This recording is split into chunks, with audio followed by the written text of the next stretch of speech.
Hello friends, नमस्कार। तो दोस्तों, स्वागत है आपका आज की इस वीडियो में। फ्रेंड्स, आज की इस वीडियो में हम बात करने वाले हैं मध्य प्रदेश शिक्षक भर्ती वर्ग 3, जो कि आपको पता है दोस्तों कि नया नोटिफिकेशन जारी किया जा चुका है और 11 नवंबर से दोस्तों इसके एग्ज़ाम्स भी हैं। तो सबसे पहला वीडियो है दोस्तों हमारा पर्यावरण अध्ययन एनवायरमेंटल स्टडीज़।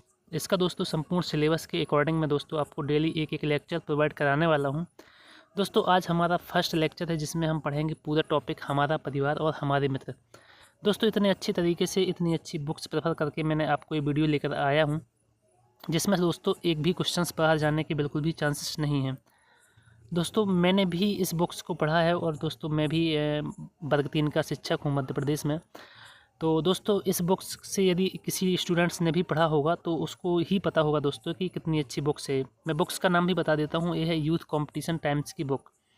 तो चलते हैं, स्टार्ट करते हैं फ्रेंड्स। इससे पहले यदि आप हमारे ये चैनल पर अभी तक नए हैं तो चैनल को सब्सक्राइब कर लीजिए। सब्सक्राइब करने के बगल में जो बेल आइकन है उसे ही प्रेस कर लीजिए। दोस्तों, थोड़ा सा चैनल को सपोर्ट किया करें। आप लोग, बहुत मेहनत लगती है दोस्तों वीडियो बनाने में, आप सबके लिए दोस्तों इतना मेहनत करते हैं तो आप थोड़ा सा सपोर्ट तो कर सकते हैं। चलते हैं, स्टार्ट करते हैं फ्रेंड्स। सबसे पहले हमारा फर्स्ट टॉपिक है परिवार। दोस्तों, यहाँ से 2 से 3 क्वेश्चंस बनते ही बनते हैं इस टॉपिक से। तो पर्यावरण में दोस्तों इस टॉपिक से 2 से 3 प्रश्न बनते हैं। तो आज के इस वीडियो में दोस्तों आपके 2 से 3 नंबर कंफर्म होने वाले हैं। आज इस वीडियो को पढ़ने के बाद आपको दोस्तों इस टॉपिक को पढ़ने की कोई भी आवश्यकता नहीं है। आज हम दोस्तों परिवार की स्टार्टिंग से, परिवार क्या है, परिवार कितने प्रकार के होते हैं, परिवार के क्या गुण हैं, परिवार के क्या दोष हैं दोस्तों, परिवार में किस किस तरीके से लोग रहते हैं, क्या क्या होता है, उसकी कमियां क्या हैं, दोष क्या हैं दोस्तों, परिवार को किसने किसने दोस्तों परिभाषित किया है, ये वैज्ञानिकों का नाम भी दोस्तों पूछा जाता है। तो स्टार्ट करते हैं फ्रेंड्स। परिवार सामाजिक संगठनों में सबसे महत्वपूर्ण, सर्वव्यापी एवं प्राथमिक सामाजिक संगठन या समूह है। मनुष्य के जीवन में परिवार का महत्वपूर्ण स्थान है। बालक परिवार में ही जन्म लेता है तथा परिवार में ही उसका पालन पोषण होता है। परिवार ही उसे पारिवारिक एवं सामाजिक प्राणी बनाता है। बालक की प्रथम पाठशाला परिवार होती है।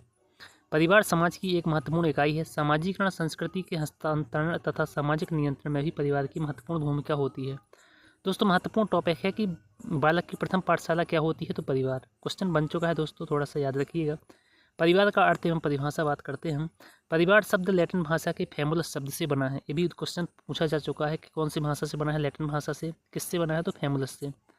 इससे एक समूह का बोध होता है जिसमें माता पिता और अविवाहित बच्चे और नौकर आते हैं। परिवार में दोस्तों परिवार का हिस्सा होते हैं क्या, अविवाहित बच्चे और माता पिता, और इसमें दोस्तों नौकर भी आते हैं जो परिवार में शामिल होते हैं। अब दोस्तों हम बात करते हैं कि किस वैज्ञानिक ने परिवार की कौन सी परिभाषा दी है। ये एग्जाम्स में क्वेश्चन दोस्तों बनते ही बनते हैं। मोस्ट इंपॉर्टेंट है दोस्तों, परिवार के 2-3 जो वैज्ञानिक उन्होंने परिभाषित किया है वहीं से दोस्तों क्वेश्चन बनता है। सबसे मोस्ट इंपॉर्टेंट है कि मैकाइवर तथा पेज के अनुसार, मैकाइवर तथा पेज ने दोस्तों परिवार की क्या परिभाषा दी है वो हम पढ़ने वाले हैं। परिवार उस समूह को कहते हैं जो यौन संबंधों पर आधारित है। परिवार उस समूह को कहते हैं जो यौन संबंधों पर आधारित है। दोस्तों, इतना भर याद रखिएगा आप, तो इतने से दोस्तों हम क्वेश्चन को हल कर सकते हैं। परिवार क्या है, यौन संबंधों पर आधारित है तथा इतना छोटा और शक्तिशाली है कि संतान के जन्म और पालन पोषण की व्यवस्था करने की क्षमता रखता है। आपको दोस्तों इतना रखता है, परिवार उस समूह को कहते हैं जो यौन संबंधों पर आधारित है तथा इतना छोटा और शक्तिशाली है कि संतान के जन्म और पालन पोषण की व्यवस्था करने की क्षमता रखता है। यौन संबंध होने के बाद में दोस्तों जो भी बच्चे पैदा होंगे उसका पालन पोषण और की व्यवस्था की क्षमता तो रखता ही है। दोस्तों, आप लोगों को याद करने की ट्रिक है मैकाइवर और पेज। दोस्तों, मैकाइवर ने पेज में लिख दिया कि परिवार यौन संबंधों पर आधारित है। इतना भर याद रख लीजिए दोस्तों, थोड़ा सा आपको याद करने की ट्रिक्स अपने आप को खुद बनानी पड़ती है। क्लियर के अनुसार दोस्तों परिवार से तात्पर्य माता पिता और बच्चों के संबंधों की व्यवस्था से है। दोस्तों, क्लियर ने क्लियर कर दिया है कि परिवार से तात्पर्य माता पिता और बच्चों के संबंधों की व्यवस्था से है। इस तरीके से आप याद कर सकते हैं कि क्लियर ने क्या कहा है। तो क्लियर ने क्लियर कह दिया है। क्लियर को याद करिए आप, क्लियर से। क्लियर कहा है कि माता पिता और बच्चों के संबंधों की व्यवस्था से है। मनुष्य एक सामाजिक प्राणी है, ये अरस्तु ने कहा है। ये भी क्वेश्चन दोस्तों एग्जाम्स में बन चुका है।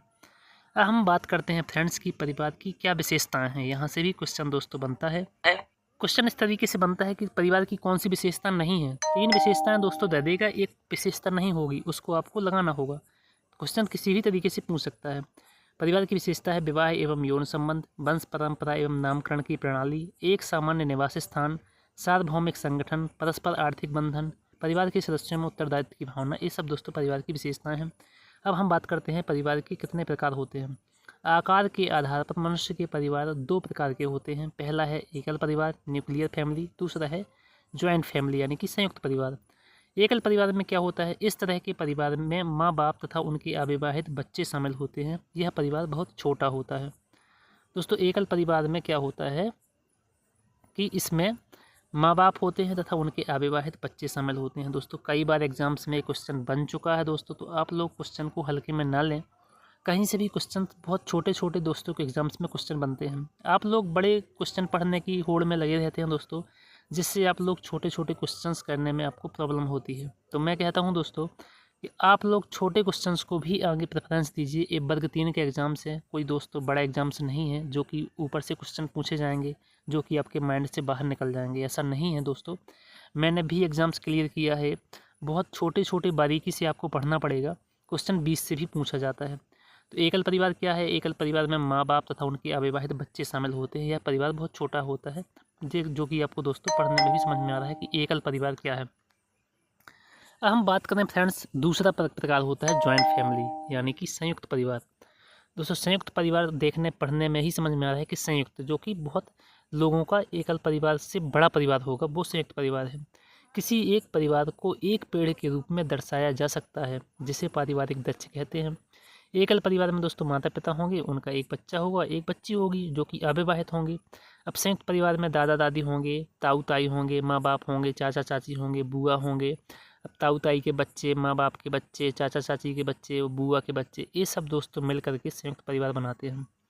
अब हम बात करते हैं मोस्ट इम्पॉर्टेंट फैक्ट है दोस्तों, एकल परिवार के गुण। एकल परिवार के क्या गुण हैं। एकल परिवार के सदस्य अधिक आत्मनिर्भर होते हैं और आत्मविश्वास से भरे हुए व किसी भी काम को करने में सक्षम होते हैं। एकल परिवार सुखी परिवार होता है दोस्तों, जो कि आप भी जानते हैं, छोटा परिवार सुखी परिवार। एकल परिवार सदस्यों को अपने व्यक्तित्व का विकास करने का अवसर देता है। एकल परिवार अपने सभी सदस्यों का शिक्षित होने का समान अवसर देता है। एकल परिवार में पारिवारिक कलह की संभावना नहीं होती, जो कि दोस्तों क्लियर है, आप भी जानते होंगे, आप भी परिवार से बिलोंग करते हैं। तो दोस्तों एकल परिवार सुखी परिवार होता है, बहुत कम सदस्य होते हैं, उसमें दोस्तों आप लोगों को ज़्यादा पारिवारिक कलह की संभावना नहीं होती, पढ़ने का अवसर मिलता है दोस्तों, और अपने व्यक्तित्व का विकास करने का अवसर मिलता है। तो आई होप फ्रेंड्स कि आपको यहाँ तक क्लियर हो गया होगा। अब एकल परिवार के गुण दोस्तों, और नेक्स्ट पढ़ते हैं हम कि एकल परिवार में पढ़ चुके हैं हम कि पारिवारिक कलह की संभावना नहीं होती। आप लोग दोस्तों ये जो स्लाइड्स आ रही हैं इसमें आप लोगों को प्रॉपर समझ में आ रहा होगा। यदि दोस्तों आपको इस तरीके से समझ में नहीं आता तो दोस्तों मैं ये वीडियो बना रहा हूँ, तो इससे यदि आपको समझ नहीं आ रहा तो मैं क्षमा चाहता हूँ दोस्तों, क्योंकि नेक्स्ट वीडियो में आप लोगों को बहुत अच्छे तरीके से लेके आने वाला हूँ, जिसमें दोस्तों मैं खुद आप लोगों को लिख करके बताने वाला हूँ इसी में। तो दोस्तों आज का वीडियो इसी तरीके से चलेगा। आपको पढ़ने में दोस्तों कंसंट्रेट होना चाहिए, मैं वीडियो किस तरीके से बना रहा हूँ, कैसे बना रहा हूँ, आपको समझ में आना चाहिए दोस्तों। एकल परिवार के गुण हम पिछली स्लाइड्स में पढ़ रहे थे, इसमें भी दोस्तों हमने पढ़ा है, एकल परिवार के गुण पढ़ चुके हैं हम दोस्तों। अब नेक्स्ट पढ़ते हैं। एकल परिवार में सामान्यतः कम आय होते हुए भी आर्थिक परेशानियों का सामना नहीं करना पड़ता। परिवार में सभी लोग खुश व प्रसन्नचित्त रहते हैं। ये हो गए एकल परिवार के गुण। नेक्स्ट है दोस्तों एकल परिवार के दोष। इसके कुछ दोष भी हैं। एकल परिवार में प्रायः बच्चे का उचित देखभाल नहीं हो पाता, क्योंकि दादा दादी चाचा चाची कुछ नहीं होते, माता पिता ही बच्चे को देखते हैं और काम में भी चले जाते हैं दोस्तों, तो उनको देखने वाला कोई नहीं रहता। अकेले दोस्तों बोरिंग हो जाते हैं, कहीं मोबाइल चलाते हैं। ये सब होते हुए दोस्तों बच्चों का उचित विकास नहीं होता, ना उनका देखभाल हो पाता। नेक्स्ट दोस्त है फ्रेंड्स, एकल परिवार में स्वार्थ की प्रबल भावना पनपती है। दोस्तों एकल परिवार में अपने अपनी कमाई में लगे रहते हैं दोस्तों, जबकि संयुक्त परिवार में ऐसा नहीं होता, वहाँ एक मुखिया होता है। एकल परिवार को बुरे समय तथा अन्य संकट में कोई आर्थिक व शारीरिक व भावनात्मक सहारा नहीं मिलता।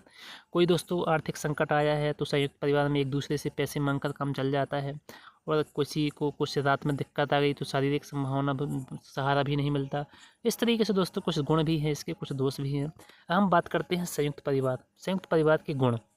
संयुक्त परिवार के सदस्यों में नागरिक गुणों का विकास होता है। नेक्स्ट है फ्रेंड्स, संयुक्त परिवार में घरेलू एवं बाह्य कार्यों हेतु श्रम विभाजन की आवश्यकता होती है। बहुत सारे लोग होते हैं दोस्तों, तो श्रम विभाजन हो जाता है, किसी ने ये काम कर लिया, किसी ने ये काम कर लिया दोस्तों, बहुत सा ज़्यादा पारिवारिक कलह नहीं होता इसमें। एकल परिवार में दोस्तों पारिवारिक कलह नहीं होता, इसमें दोस्तों अभी बहुत ज़्यादा जनसंख्या रहती है तो इसमें पारिवारिक कलह थोड़ा बहुत रहता है। परिवार के सदस्यों में त्याग, सहयोग एवं मानवीय मूल्यों का विकास होता है। संयुक्त परिवार के सदस्यों को आर्थिक परेशानियों का सामना नहीं करना पड़ता। विभिन्न अवसरों पर परिवार के सभी सदस्य एक दूसरे को सहयोग देते हैं और अनुष्ठानों को मिलजुल कर पूरा करते हैं। वे सभी भावात्मक रूप से आपस में जुड़े रहते हैं। तो ये भी आपको दोस्तों याद रखना है। नेक्स्ट पढ़ते हैं हम संयुक्त परिवार के दोष। संयुक्त परिवार में पारिवारिक कलह की संभावना होती है। उसमें दोस्तों एकल परिवार में पारिवारिक कलह की संभावना नहीं होती। मैंने दोस्तों शायद बीच में कुछ बोल दिया था इसके बारे में, लेकिन इस एकल परिवार में दोस्तों बहुत कम लोग हैं तो पारिवारिक कलह नहीं होती, इसमें पारिवारिक कलह होती है। संयुक्त परिवार में व्यक्ति के विकास के संपूर्ण अवसर नहीं होते। संयुक्त परिवार में स्त्रियों की दुर्दशा होती है। इन परिवारों में कुछ महिलाओं को घर का सारा काम करना पड़ता है, जिससे उन्हें अपना व्यक्तित्व निखारने का अवसर नहीं मिलता। संयुक्त परिवार में बालकों का विकास पूर्ण रूप से नहीं हो पाता। ये भी दोस्तों दोष है। नेक्स्ट है फ्रेंड्स, संयुक्त परिवार में बालकों का विकास पूर्ण रूप से नहीं हो पाता। हम पढ़ते हैं संयुक्त परिवार के विघटन का कारण। आजकल दोस्तों आपने देखा होगा संयुक्त परिवार टूटते जा रहे हैं, एकल परिवार में बदलते जा रहे हैं। क्यों? इसका क्या रीजन है? तो संयुक्त परिवार प्रथा में दोष है। इन दोषों के कारण संयुक्त परिवार व्यक्तिगत परिवारों में बदलते जा रहे हैं। संयुक्त परिवार के विघटन के कारण निम्न प्रकार हैं। पहला है औद्योगिकीकरण। औद्योगिकीकरण के कारण परिवार के सदस्यों को काम के लिए शहर जाना पड़ता है। वे सदस्य वहीं बस जाते हैं, जिसके कारण वह एक स्वतंत्र परिवार के रूप में अपना अस्तित्व कायम कर लेते हैं। दोस्तों संयुक्त परिवार से होकर एक फैमिली बाहर चली गई औद्योगिकीकरण पैसा कमाने के लिए और वहीं बस गए दोस्तों और अपना अस्तित्व वहीं पर कायम कर लेते हैं। नेक्स्ट है फ्रेंड्स जनसंख्या वृद्धि। जनसंख्या वृद्धि भी एक बहुत बड़ा रीजन है संयुक्त परिवार के टूटने का। संयुक्त परिवार में जैसे जैसे जनसंख्या में वृद्धि होती जाती है वैसे वैसे स्थानाभाव के कारण उसमें से धीरे धीरे सदस्य अलग होकर अपना एक परिवार बसा लेते हैं। नेक्स्ट है नगरीकरण। औद्योगिकीकरण द्वारा औद्योगिक केंद्रों में जनसंख्या में वृद्धि हुई है। इस प्रकार अनेक नवीन नगरों का जन्म हुआ। इन नगरों में जनसंख्या के अनुपात में निवास स्थान की कमी है, जिसके कारण पूरा परिवार संयुक्त रूप से नहीं रह सकता है। नेक्स्ट है शैक्षिककरण। शैक्षिक अवसरों में बढ़ोतरी के कारण शिक्षित युवकों ने पढ़ी लिखी लड़कियों से विवाह करना शुरू कर दिया है, जिसके कारण संयुक्त परिवार पर विपरीत प्रभाव पड़ता है। नेक्स्ट है जाति व्यवस्था का विघटन। जाति व्यवस्था के विघटन से संयुक्त परिवार को आघात पहुंचा है। जो व्यक्ति जाति व्यवस्था द्वारा लगाए गए प्रतिबंधों को तोड़ता है उसे संयुक्त परिवार से अलग कर दिया जाता है। ये भी दोस्तों रीजन है। संयुक्त परिवार प्रथा भारतीय संस्कृति की आधारशिला है। संयुक्त परिवार हिंदू सामाजिक संगठनों का प्रमुख आधार है। संयुक्त परिवार का मुखिया घर का सबसे बड़ा व्यक्ति होता है। परिवार का मुखिया परिवार के सभी सदस्यों की देखभाल करता है। परिवार के सदस्यों की शिक्षा दीक्षा तथा विवाह संबंध आदि की जिम्मेदारी परिवार के मुखिया की होती है। परिवार के कमाने वाले सदस्य चाहे वे व्यापार से कमाते हों चाहे नौकरी से कमाते हों, अपनी कमाई को परिवार को मुखिया के हाथ में ही सौंप देते हैं। तो दोस्तों ये हो गया संयुक्त परिवार का क्या कार्य है, संयुक्त परिवार के विघटन के क्या क्या कारण हैं, क्यों संयुक्त परिवार टूट रहे हैं। दोस्तों 4 ऑप्शन आएंगे आपको। औद्योगिकीकरण, जनसंख्या वृद्धि, नगरीकरण, एक दूसरा ऑप्शन आएगा जिससे दोस्तों आपको बताना पड़ेगा कि कौन सा संयुक्त परिवार टूटने का कारण नहीं है। अब दोस्तों नेक्स्ट हम यहाँ तक पढ़ चुके हैं दोस्तों कि संयुक्त परिवार के विघटन के कौन से कारण हैं। अब दोस्तों आगे पढ़ते हैं कि परिवार में लिंग आधारित चुनौतियाँ होती हैं, जिससे कि बालक बालिकाओं और स्त्री पुरुष में भेदभाव किया जाता है। परिवार में बच्चे मिलजुल कर रहना सीखते हैं। संयुक्त परिवार की विशेषताएं हैं। इस तरफ का दोस्तों पोर्शन पढ़ रहे हैं हम, कौन सा, राइट साइड वाला। बालक की शिक्षा में परिवार का महत्व। बालक की शिक्षा में परिवार का बहुत ही महत्वपूर्ण स्थान है। बालक की शिक्षा का आरंभ परिवार में ही होता है, इसलिए परिवार को बालक की प्रथम पाठशाला माना गया है। कई बार क्वेश्चन पूछा जा चुका है, बहुत नॉर्मल सा प्रश्न है दोस्तों कि बालक की प्रथम पाठशाला क्या है, तो परिवार में बालक सबसे अधिक माँ के संपर्क में रहता है। माँ की आदतों, कार्यों और व्यवहार का प्रभाव उसके लिए अत्यंत महत्वपूर्ण है। प्रत्येक परिवार की भाषा, रहन सहन, आचार विचार, रुचियाँ आदि अलग अलग होती हैं, इसलिए 2 परिवारों में बालकों में भिन्नता दिखाई पड़ती है। नोट है फ्रेंड्स, ब्रिटिश शासन के दौरान भारत में लड़के एवं लड़कियों की विवाह की उम्र शारदा अधिनियम पूछा गया, कई बार 1929 का है, के तहत लड़कों के लिए 18 वर्ष, लड़कियों के लिए 14 वर्ष की निर्धारित की गई थी उम्र। हिंदू विवाह अधिनियम 1955 दोस्तों, हिंदू विवाह अधिनियम 1955 के द्वारा लड़कों की आयु दोस्तों रखी गई है 21 वर्ष और लड़कियों की आयु तक दोस्तों रखी गई है कितनी, 18 वर्ष। तो हिंदू विवाह अधिनियम दोस्तों कब का है और शारदा अधिनियम 1929 का है, ये भी दोस्तों आपको याद रखना है। अब नेक्स्ट है मेरा परिवार मेरी प्रेरणा। जो लोग देख नहीं सकते उनके पढ़ने के लिए एक खास लिपि में किताबें तैयार की जाती हैं, जिसे ब्रेल कहते हैं। ब्रेल मोटे कागज को एक पर एक नुकीले औजार से बिंदु बनाकर लिखा जाता है। ब्रेल कागज पर हाथ फेर कर पढ़ा जाता है कि उस पर क्या लिखा है। दोस्तों इससे क्वेश्चन बन चुका है कई बार, तो आपको अच्छे से पढ़ना है। लुइस ब्रेल फ्रांस का रहने वाला था। जब 3 साल का था तब एक नुकीले औजार से उसकी आंख में चोट लग गई। और उसकी आँख खराब हो गई, उसे आँखों से दिखना बिल्कुल बंद हो गया था। उससे पढ़ने में बहुत रुचि थी, वह पढ़ने की तरकीबें सोचता रहता था। आखिर उसने ढूंढ ही लिया एक तरीका छूकर पढ़ने का। पढ़ने की यह विधि बाद में ब्रेल लिपि के नाम से जानी जाती है। लुइस ब्रेल कहाँ के रहने वाले थे? फ्रांस का। इस तरह की लिपि में मोटे कागज़ पर उभरे बिंदु बने होते हैं, जिसके कारण उन्हें छूकर पढ़ा जाता है। यह लिपि 6 बिंदुओं पर आधारित होती है। आजकल ब्रेल में नए नए परिवर्तन हुए हैं, जिससे इसे पढ़ना लिखना और भी आसान हो गया है। ब्रेल लिपि अब कंप्यूटर के द्वारा भी लिखी जा सकती है। जो लोग सुन नहीं सकते उनके लिए सांकेतिक भाषा का इस्तेमाल किया जाता है। सांकेतिक भाषा आधारित विशेष कार्यक्रम टीवी पर प्रसारित होते हैं। नेक्स्ट है सुधा चंद्रन को भरतनाट्यम में प्रसिद्धि प्राप्त है। दोस्तों मोस्ट इंपॉर्टेंट फैक्ट है, आप याद रखिए, क्वेश्चन पूछे जाते हैं। एक दुर्घटना के कारण उनका एक पैर काट दिया गया था। कृत्रिम पैर आर्टिफिशियल लेग की सहायता से नृत्य करके उन्होंने प्रसिद्धि प्राप्त की है। सुधा चंद्रन कौन थी? भरतनाट्यम में डांस करती हैं। रविंद्र जैन को आंखों को से दिखाई नहीं देता। उन्होंने बहुत सारी फिल्मों और टीवी कार्यक्रमों में अपना संगीत दिया है। उनके अच्छे संगीत के लिए उन्हें कई पुरस्कार प्रदान किए गए हैं। शरद गायकवाड़ का एक हाथ खराब है। उन्होंने तैराकी के क्षेत्र में भारत का नाम रोशन किया है। दोस्तों परिवार के कार्य भी आप पढ़ सकते हैं इस तरीके से, यहाँ पर बगल में दिए गए हैं। परिवार ही बच्चे का पहला स्कूल होता है। बच्चा सबसे पहले परिवार में ही सीखना शुरू करता है। यहीं से बच्चे के समाजीकरण का पाठ शुरू होता है। बालक सर्वप्रथम अनौपचारिक रूप से शिक्षा ग्रहण करके परिवार से करना प्रारंभ करता है। परिवार बच्चे के विकास में मदद करता है। यह माना जाता है कि जैसा परिवार होगा वैसा ही बच्चे का विकास होगा। परिवार से बच्चे खुशी मनाना और दुख बांटना सीखते हैं। परिवार से बच्चे अपनी संस्कृति को सीखते हैं। परिवार के माध्यम से शैक्षणिक कार्य एवं मनोरंजनात्मक कार्य पूरे किए जा सकते हैं। तो आई होप फ्रेंड्स कि आपको थ्योरी सेक्शन कम्प्लीटली समझ में आ गया होगा। दोस्तों थोड़ा वीडियो लंबा हो चुका है, लेकिन आई होप कि आपको दोस्तों एक ही वीडियो मैंने सारा कंटेंट आपको प्रोवाइड किया है। अब दोस्तों हम क्वेश्चन आंसर सेट लगाने वाले हैं। दोस्तों आपको बताने वाले हैं कि आपको क्या समझ में आया है। इसी से क्वेश्चन दोस्तों हम उठा के आपको बताने वाले हैं। सबसे पहला क्वेश्चन है, भारत में लड़के व लड़कियों की विवाह की न्यूनतम आयु कितनी है?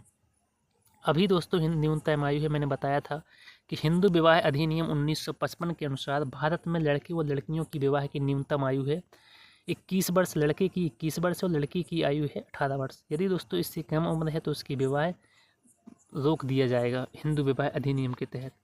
तो आपका ऑप्शन नंबर ए सही है। परिवार एक इकाई है जिसमें माता पिता और उनके 2 बच्चे होते हैं। यह कथन है, यह कथन क्या है? सत्य है। दोस्तों परिवार एक इकाई नहीं है, इसी नंबर सत्य नहीं है, सॉरी दोस्तों। एक परिवार एक इकाई है जिसमें माता पिता बच्चों के अलावा अन्य सदस्य भी होते हैं। भिन्न भिन्न समाजशास्त्रियों के अनुसार अलग अलग परिवार की मान्यताएं हैं, अतः परिवार में केवल माता पिता बच्चों का सम्मिलित होना गलत है। इसमें दोस्तों और भी सदस्य हो सकते हैं। यदि एकल परिवार यहाँ पे पूछा जाता तो दोस्तों ये सही है, माता पिता और उनके अविवाहित बच्चे होते हैं। अब दोस्तों हम पढ़ते हैं नेक्स्ट क्वेश्चन। अब इसके बाद दोस्तों तीसरा क्वेश्चन है, लेकिन यहाँ पे बगल में दिया गया है क्वेश्चन, तो उसको दोस्तों हम सबसे पहले पढ़ते हैं। निम्न में से कौन सा कथन सही है? एकल परिवार में दहेज प्रथा सामान्य बात है। एकल परिवार में बाल श्रम सामान्य बात है। दहेज तथा बाल श्रम सामाजिक बुराइयां हैं। बिल्कुल सही है दोस्तों, इस सामाजिक बुराइयां हैं। Option number C right answer है। तो ऑप्शन नंबर सी सामाजिक बुराइयों में दहेज तथा बाल श्रम प्रमुख बुराइयां। इन बुराइयों का प्रमुख कारण अशिक्षा और गरीबी है।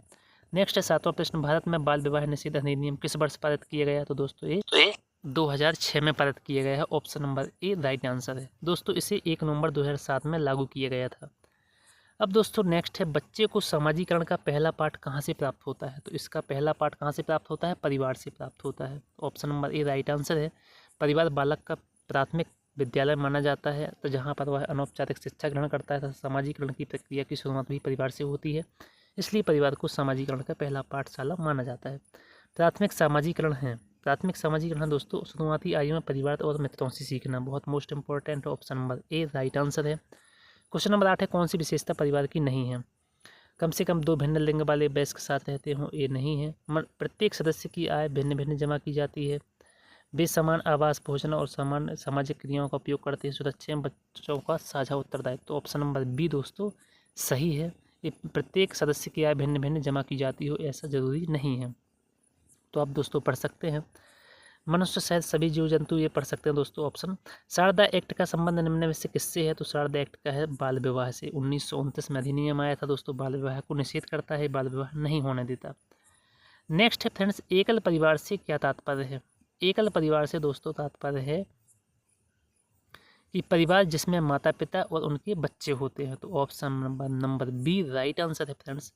अब दोस्तों उस शारदा एक्ट हम पढ़ चुके हैं। 1929 का अधिनियम है जिसमें विवाह के लिए लड़के तथा लड़कियों की आयु को निर्धारण किया गया था। इस एक्ट के तहत लड़कों की आयु 18 वर्ष और लड़कियों की आयु 14 वर्ष मानी गई थी। अब लेकिन दोस्तों हिंदू विवाह अधिनियम 1955 चलता है जिसमें लड़की की उम्र 21 वर्ष और लड़कियों की उम्र 18 वर्ष तय की गई है। नेक्स्ट है फ्रेंड्स, और आज का हमारा लास्ट क्वेश्चन है, सामाजिक बुराइयों का क्या उदाहरण है? बाल विवाह, दहेज, बाल श्रम, ये सभी। तो ये सभी इसका राइट आंसर दोस्तों, ये सभी हमारी सामाजिक बुराइयां हैं। समाज में दोष उत्पन्न करने वाले तथा सामाजिक बुराइयां हैं। इसके अंतर्गत बाल विवाह, दहेज प्रथा तथा बाल श्रम आदि बुराइयां आती हैं। तो आई होप फ्रेंड्स कि आप लोगों को हमारा ये वीडियो अच्छा लगा होगा। यदि हमारी ये मेहनत आप लोगों को दोस्तों अच्छी लगती है तो अपने दोस्तों को वीडियो शेयर जरूर करना। कोई भी डाउट हो कमेंट सेक्शन में आप पूछ सकते हैं दोस्तों। तो यदि वीडियो अच्छा लगा है तो वीडियो को लाइक कर देना और चैनल को सब्सक्राइब जरूर कर लीजिएगा फ्रेंड्स। तो मिलते हैं नेक्स्ट टॉपिक के साथ में फ्रेंड्स, तब तक के लिए जय हिंद, जय भारत।